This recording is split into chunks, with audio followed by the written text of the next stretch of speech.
Laptop মাদারবোর্ডের পাওয়ার sequence 18 volt যখন volt in section থেকে আসে তখন তা 1.5 ভোল্ট রেগুলেটর বা মসফেট, 1.05 ভোল্ট রেগুলেটর বা মসফেট, সিপিইউ কোর এবং স্টেপ ডাউন সেকশনে যায়।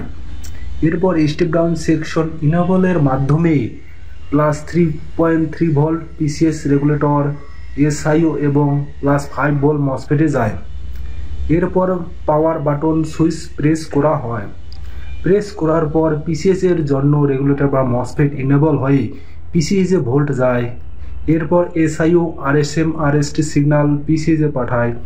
এই সিগন্যাল পিসিএস পাওয়ার পর এসএলপি S3 ও এসএলপি S4 সিগন্যাল এসআইওতে পাঠায়।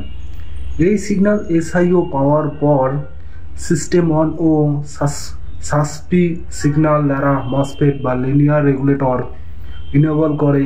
এরপর সর্বশেষ VR1 সিগন্যাল দ্বারা সিপিইউ কোর ও জিএফএক্স কোর ভোল্টেজ সিপিইউ এ যাবে।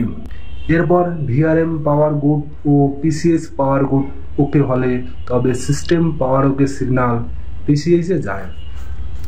এর সাথে এসআইও থেকে পিসিএস পাওয়ার ওকে সিগন্যাল পিসিএস এ যায়। পিসিএস ডির‍্যাম ওকে সিপিইউ পাওয়ার ওকে সিগন্যাল সিপিইউতে প্রেরণ করে।